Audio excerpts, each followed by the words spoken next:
I want to begin this morning by telling you that our sermon on the deity of Jesus will be, hopefully, Lord willing, presented next Sunday.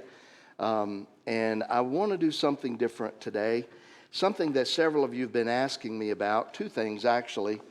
One, the update on our work or repair of a organ in Italy.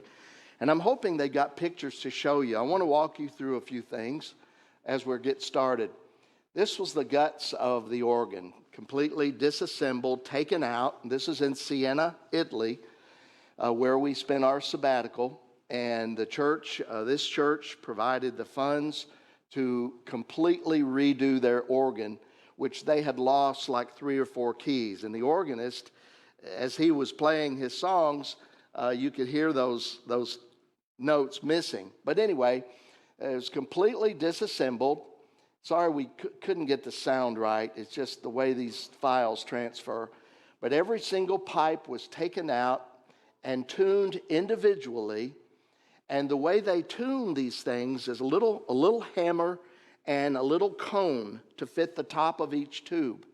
And each tube would be either flared a little more to get right to the note, or the reverse of that. And then it was all put back together. Now this is a lost science. I don't know where or who you would call. We need somebody to repair this thing, and we're not sure who to call. But can you imagine having somebody in this country that would be able to take out tubes? I'm sure there are companies, because they still sell pipe organs. But he would take out each individual tube. He would play the note to make sure it sounds. So it was a pretty extensive job, and they were so grateful to be able to have their instrument functioning like it should.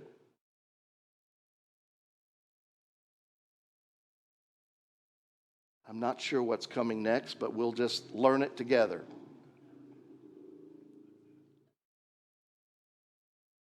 All done? No pictures?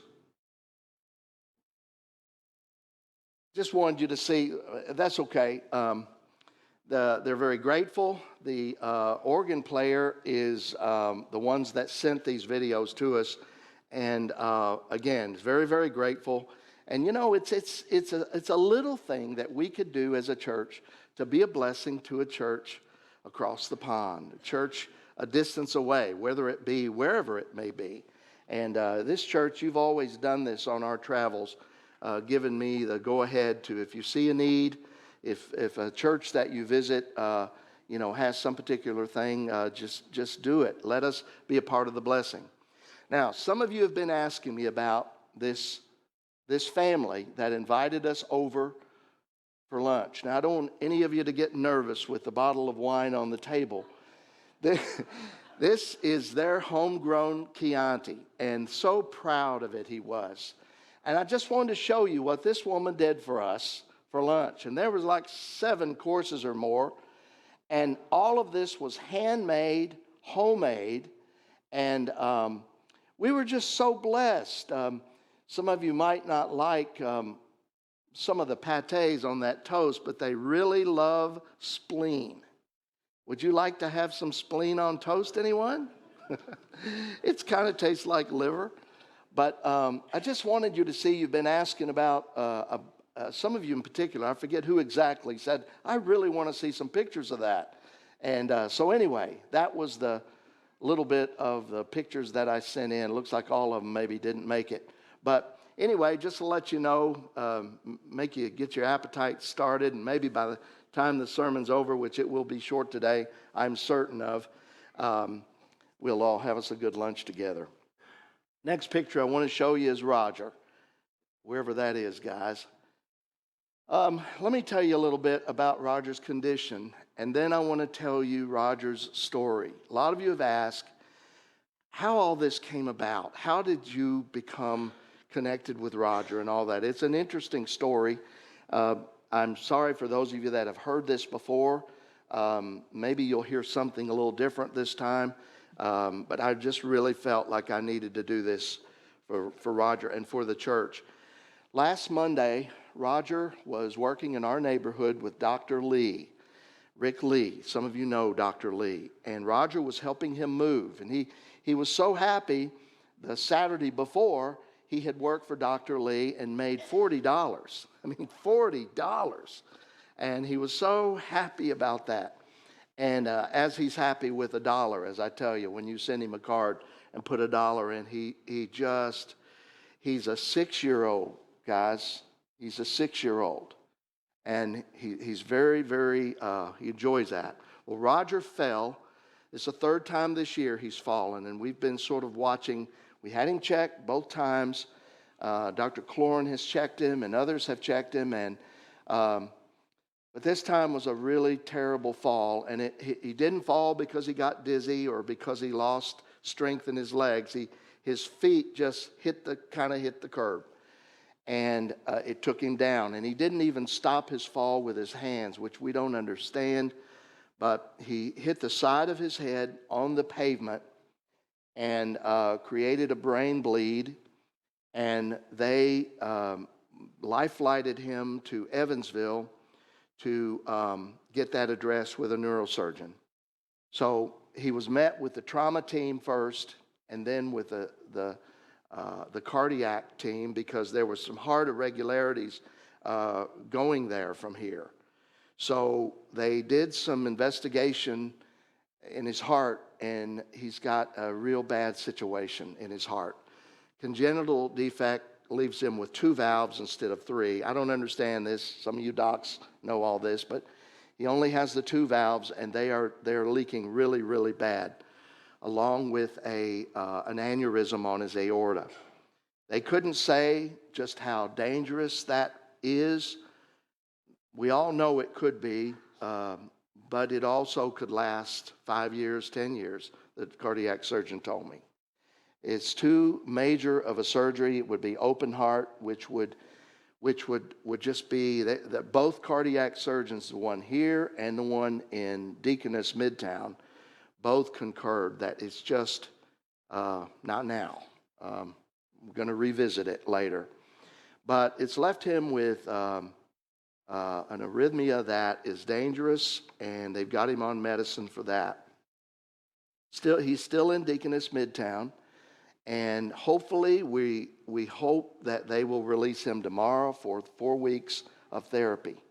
We're trying to get him here into Brightstone because he is familiar with that, having spent 2 years every day there with his girlfriend. And he knows the people. They love him already. He knows the way the situation is. And so anyway, we're in hopes. Just pray for wisdom, and just pray that a place opens up for him, and we're going to make sure that he gets the very best of care that he can get. He's had a very, very rough week. His headaches have been the major thing. He's had a lot of procedures done this week, and he still has headaches. There is no more bleed on the brain. It wasn't just a surface bleed. It was actually into the cavity. And so that's what was the real serious issue. He is walking, though not walking much, and having a difficult time with that. Now let me tell you about Roger.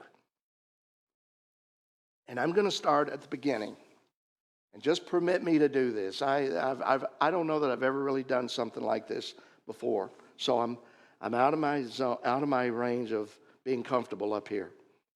But I want to begin at the start so that I can lead you into how our paths crossed.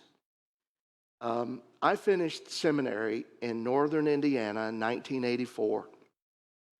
It was such a cold place to live. I remember one Christmas time not being able to come in because the temperature was 26 below and the wind chill was 80 below. So that's how it was Antarctica. And of course the snow fell, and you measured it in feet. And we were in a snow belt. It was cold, and I made a deal with Connie. I said, honey, if you will help me get through seminary. And we had 2 kids, and I worked several jobs and was trying to go to school full time.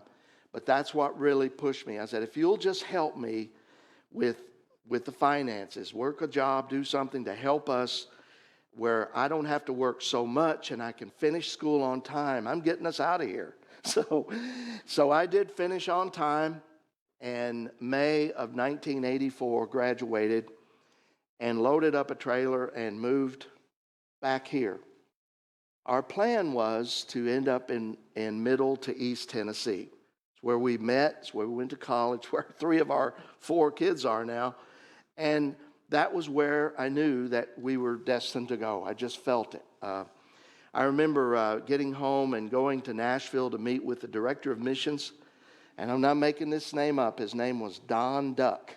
It's kind of hard not to smile at that when you see the name on the door, Don Duck. You know me, I kind of wanted to quack. I didn't, but I had everything to lose by doing anything like that. And I remember seeing him as he sat across in the chair looking at my resume and looking up at me and saying, son, I'm sorry, but you're not going to get a Southern Baptist church. And I said, why? He said, well, you didn't go to a Southern Baptist college. You didn't go to a Southern Baptist seminary. And he said, can I ask you why you didn't? And because I had pastored a small church before going away to school, a Southern Baptist church. So I thought that would at least get me in. And he said, why'd you choose these schools? And I began to tell him I wanted to be heavily given tools in the original languages, and the other colleges did not provide that. And I wanted that to be my focus and my major. And so I wanted to have tools to study the Bible. The other stuff of administration and all that stuff. But anyway, that was very discouraging. I drove home and thought, well, God, I don't know. You're in charge. Tell me what to do. And I got a little construction job to pay the bills and was supply preaching all over the area. And it wasn't a new thing for me because I was born and raised here. So I had already preached in all the other churches. I was a pastor at Slaughter's at Zion Brick for 3 years when I was just a teenager. And I left after 3 years knowing I needed an education. And so I did have my feet on the ground with that. But anyway, just blitzing out resumes, working at a construction job, which I hated. I hated it so bad. I can't tell you how I hated this job. And my kids used to pray, oh God, please get Daddy out of that job. And this job opened. It was a thing in the paper, Trace Industries. And during that time, I had been preaching in a little church at the end of Pleasant View Road. I remember the first Sunday that I preached, there was like 12 people there. It broke my heart. A nice church, good facility, and nobody was there. And so my heart was really touched by that. And I thought, well, while we're here waiting for Nashville or Murfreesboro or somewhere in that vicinity, even Knoxville, let's just connect with these people. And the Lord blessed us, and before you know it, 3 years had gone by, and I stayed at that church 3 years. And it was during that time that this job, Trace Industries, came available. I still had to work this construction job because the little church just couldn't pay. They just couldn't pay. So the job opening, I applied for it, and I got the job as line supervisor at Trace Industries. Now, Trace Industries was a developmentally delayed workshop where they made camp stools. And I bet a bunch of you here have one of their camp stools. These clients would come in and work every day. They had a specific job that they would do every day. And they would make a camp stool that Walmart sold. In those days, Big K sold. Other places sold. And this helped these clients, number one, have something to do to make a little bit of money to be productive. It was, guys, I love you guys and I love this church, but nothing will ever top that job, ever. Working with these people was a hand in a glove experience for me. And I was so drawn to be able to help these people. So as a line supervisor, what I would do is there would be a line of one would put the wood in order, another would take the rivets, and Roger's job was to hammer the rivets. And for some of you, if you don't know the Rogers, the one that sits down here on the front with me, when we're finished, you'll know him a lot better. But of course, being the practical joker that I've always been, thanks to my dear mama, I would move Roger's hammer, and I would move his rivets, and I would hear this, Tom! And I had so much fun with these people, but there's something about Roger. There was just something. He was high functioning. His mother, another thing I would do to him, he was just so fun, but his mother would always pack him a cherry pie, a square of cherry pie. And if any of you bake, and I know, Laura, you do some, and you take him pies and stuff, hands down, he'll always choose cherry pie. Well, I would get in the refrigerator and hide his pie. And it just a relationship like that. And all these clients that we had, maybe 25, maybe more, I can remember most of their names. There was little Janice, who was Down syndrome, that she was famous for this line. She says, and she was real short, she says, my father says I'm tall for my height. And, and things like that. And we had a little leprechaun, Harvey, that you'd have to really watch Harvey. He's a little red-haired little guy. But when he went off, I mean, it was dangerous. You set him off, and you're going to pay the price. Stuff would be turned over. Big tables would be. I mean, this was an incredible job. Every day was something different. I could keep naming names, Kenneth and Daniel, and there's another guy, Jimmy, that all he could do, he couldn't talk, he could shake his head, but all he could do was take one stick, a square little one by one square stick, and he could stick it in a machine that cut a round tenon on it. And I can still see him do it. He'd pick up a stick, he would look at it, he would do this, he would put it in there, and he'd zzz, and he'd pull it back, and he'd turn it around, he'd do the other end. That was his job, and he did that all day long. When a break time would come or lunch would come, we would, of course, go in there and sit together. He would talk, wouldn't say anything, but there's two things he would answer. Jimmy, do you like eggs? No, don't like eggs. He would answer to that. And the second thing he would answer to was, Jimmy, would you like to have $1 million? No, no $1 million. And one of his family members had taught them this. He had no other communication at all whatsoever but that.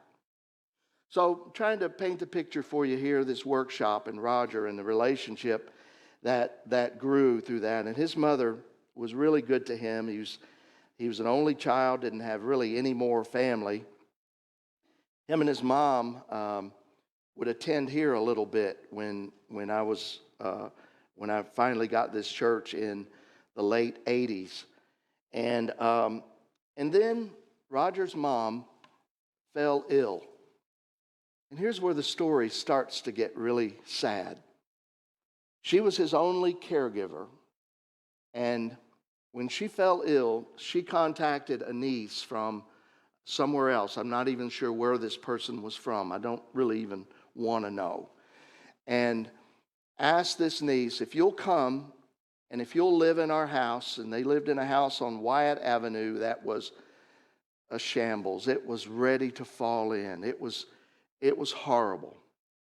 And she said, if you'll come and take care of me and Roger, I will will you the property, the house, and everything. And the plan was that they were going to tear the house down and rebuild just a small little spec house. And the niece was going to do this with the money and with all the stuff. Well, sure enough, she moved in, stayed a couple of weeks as I understand it, and then tore the house down and disappeared and left. I got a call from Trace Industries. I was pastoring here, and they always kept me in touch with how Roger was doing. And they called and said, have you heard about Roger? And I said, no, what? Well, he and his mom had no place to go, and they were abandoned by this niece who ran off with, I guess, everything. And they were placed in a rest home. And I'll never forget going into this restroom on Clinic Drive, going right up to Trover Clinic. Some of you know that one. And walking in, and there she was. She was 80-something years old on a twin bed, and Roger was right there next to her. The room was empty. The room was bare. They both began to cry as I walked into the room. And she said to me, she says, Tom, please keep an eye on Roger. Of which I had, and I had already made that commitment. And it wasn't long after that she died. Well, Roger then becomes a ward of the state of Kentucky. And Pennyrile Clinic allowed him to live, and that's next door to Trace Industries, where he worked, where he had a girlfriend for all of those years named Cynthia. And they allowed him to live there and then go to work, and things were good. I would check on him, and he had a place to stay. He had 3 meals a day. He had care, and he had a place to socialize, which are things we all need. And so anyway, I got a phone call from Trace, and they said, you're not going to believe what has happened. And I said, what? And they said, Roger's cousin has presented herself to the judge to become his guardian and payee. A guardian is the legal representation of the person. The payee is one who is authorized to take the SSI monies that he receives every month and distribute it. So the judge, on the agreement that she would allow Roger to stay in Madisonville and work at Trace, he signed the papers over. She became the guardian. The next day, friends, she moves him to Savannah, Georgia. And he becomes a babysitter for her 4 kids. And a lot of time passes, and I'm maybe not filling in all the details well enough, but I get a phone call. Roger, I think, was there 7 years with her. And we would touch base. If you've ever tried to talk to Roger, it's very, very difficult. On the phone, it's even worse. But one time he called me and he said, I'm hungry. I'm hungry. And I call his guardian and ask her about it. And I just get these strong, suspicious feelings. And I just said, why don't you meet us halfway and let us bring Roger to Madisonville for a few days. He's got a cousin here. She's since passed, but let him revisit Trace for a few days and see his cousin. And I didn't tell her anything about our plans to try to fatten him up, which is exactly what we did. We got him here, and with the cousin's help, we got him, and he was skin and bones. And so the time came that we would meet them back halfway to take Roger back. And Roger asked me,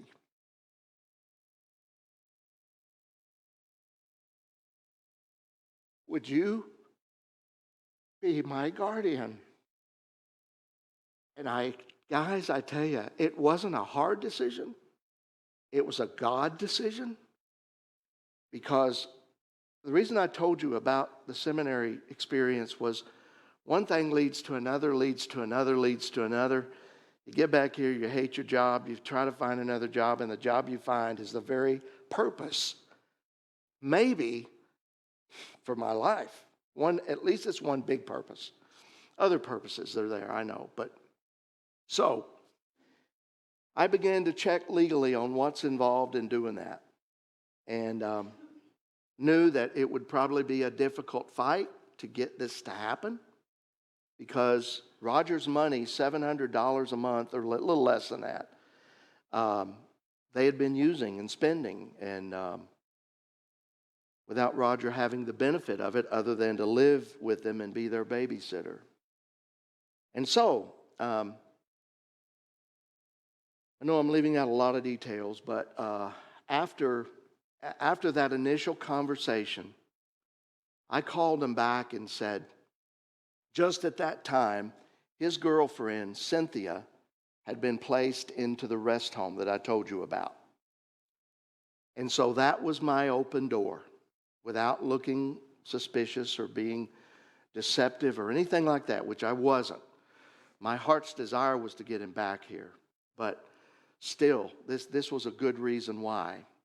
When I told the guardian, the cousin, about the fact that Roger's girlfriend is now in Brighton, and we could put him in an apartment where he could walk and see her every single day and spend the rest of her life together. And the cousin said, that sounds like a good idea. So we brought Roger back. I went through the court system of becoming his legal guardian and payee. In between that time, she had sent Roger to Crofton. She had designated another person, not a family member, a friend, to be his payee. She was the guardian. This other girl was the payee. And that's the time Roger called again and said, I'm hungry. And some of you remember Ike Standiford that was here in the church? Ike went with me, and we drove to Crofton, and we went into that house. I wanted a witness. We went in, looked in the refrigerator, zero, no food. The house was a mess. It was dirty. It was, you just can't imagine. Roger, the house was located in a place where he had nowhere to go, nobody to talk to, nobody to walk to see, no mobility whatsoever. And this person that was his payee was spending his money, every penny of it. So finally I got them to allow me to become the guardian and payee. Roger was sent to us with zero. Not only did they not take care of his needs for the first month or so, they gave me a card and said, here's the card that goes with Roger's account. That's all you need, and the money will be sent to this card, which was false. The card was empty, and all the money had been withdrawn. So we have put Roger in an apartment, a nice little efficiency apartment. It was the little apartment that my daughter and Andrew lived in for a year as they, were preparing their futures together. So it's a nice little efficiency. It's perfect for him. It's within walking distance of the rest home. Roger spent the best 2 years of his life were those 2 years of going to see her every day. And now, up until recently, his fall, he goes every day to the senior citizens, and we pay an amount. He pays an amount to have lunch there every day. And the people there, just like you, they love him. They take care of him. They're concerned about him. And so that's the story. I hope I haven't left too much out. But it's a terrible story. It's a terrible story. A family that's filled with greed, and where there could be some family connection, it's all about that check. And so now, here's what we're faced with. Roger is hopefully tomorrow, I'm hoping they've got things ready for him to be released and put into a rest home for 4 weeks. And then after that 4 weeks, we have the decision to make whether or not to make him permanent there.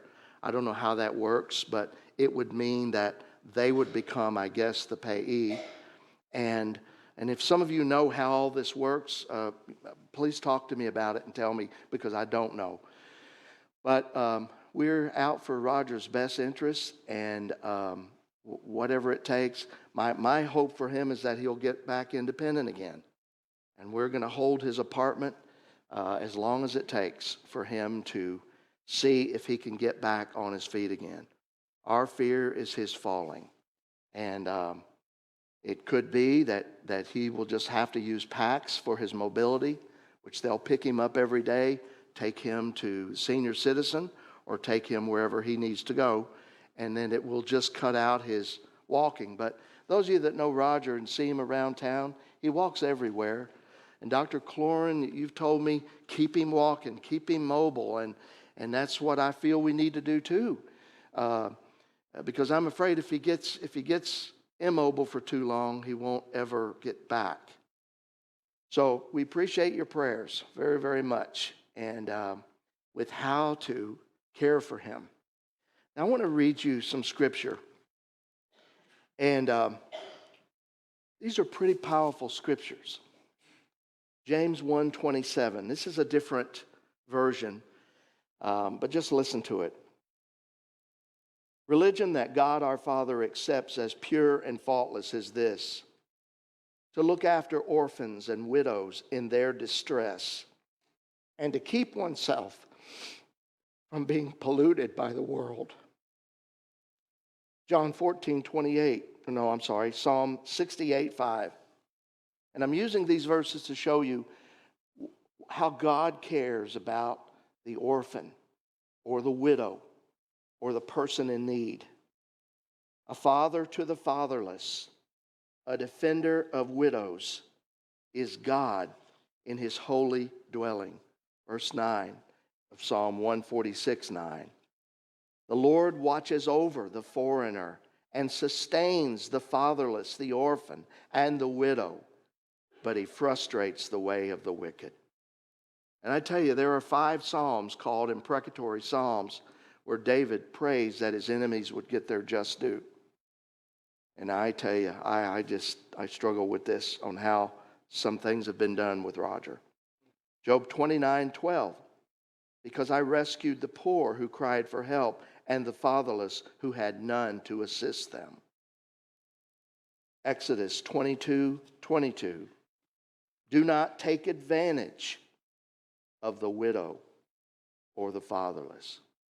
You know, I've been talking to you through Luke's gospel about the Pharisees and how Jesus accused them face to face about taking unfair advantage with the widows. What they would do is they would loan a widow money, and the widow couldn't pay, and the widow's house would be taken. This is historically proven. God does not like that. John 14, verse 15 to 21. If you love me, keep my commands. I will ask the Father. He will give you another advocate to help you and be with you forever, the Spirit of truth. The world cannot accept him because it neither sees him or knows him, but you know him, for he lives with you and will be in you. I will not leave you as orphans. I will come to you. Before long, the world will not see me anymore, but you will see me. Because I live, you also will live. On that day, you will realize that I am in my Father, and you are in me, and I am in you. Whoever has my commands and keeps them is the one who loves me. The one who loves me will be loved by my Father, and I too will love them and show myself to them. Psalm chapter 10 and verse 14. But you, God, see the trouble of the afflicted. You consider their grief and take it in hand. The victims commit themselves to you. You are the helper of the fatherless. Psalm 82:3. Defend the weak and the fatherless. Uphold the cause of the poor and the oppressed. Proverbs 23:10. Do not move an ancient boundary stone or encroach on the fields of the fatherless. Psalm 94:6. They slay the widow and the foreigner. They murder the fatherless. Job 31:16. If I have denied the desires of the poor, or let the eyes of the widow grow weary, if I have kept bread to myself, not sharing it with the fatherless, but from my youth I reared them as a father would, and from my birth I guided the widow. From Job 6:27.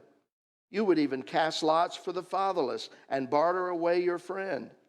Deuteronomy 14:28. At the end of every 3 years, bring all the tithes of that year's produce and store it in your towns, so that the Levites, who have no allotment or inheritance of their own, and the foreigners, the fatherless, and the widows who live in your towns may come and eat and be satisfied, so that the Lord your God may bless you in all the work of your hands.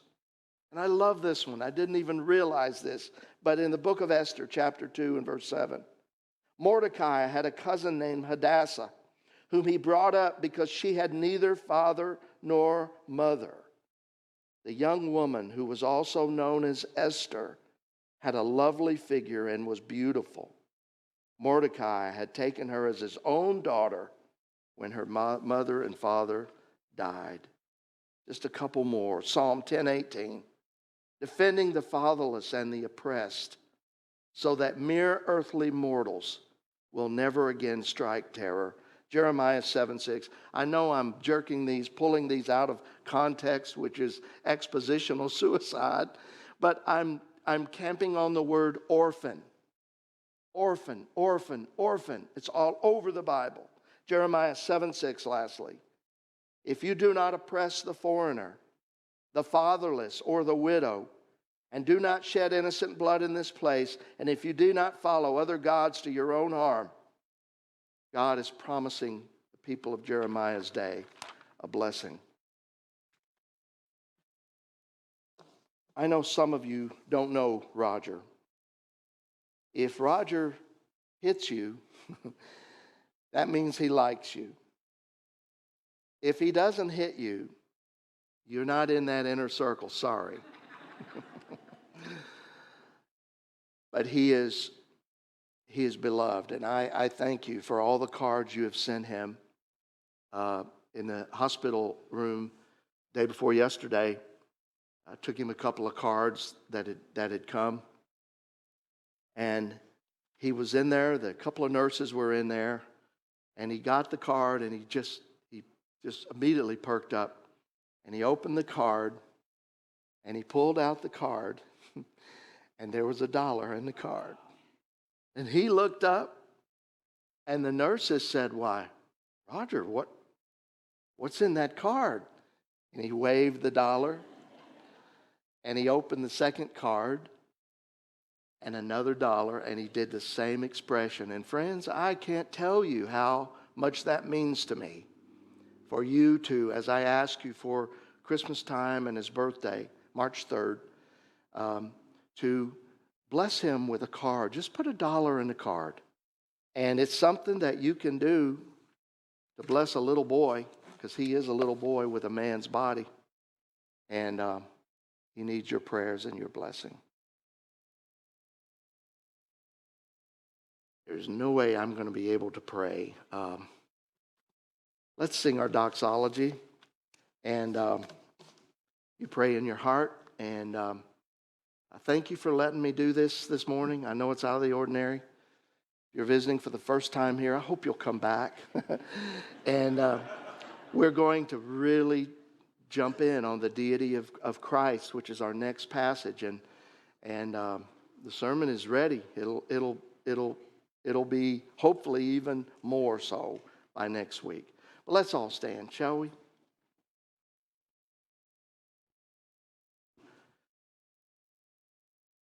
Let's sing this beautiful anthem to God. Praise God, from whom all blessings flow. Praise him, all creatures here below. Praise him above, ye heavenly host. Praise Father Father, Son, and Holy Ghost. Amen. Have a wonderful week.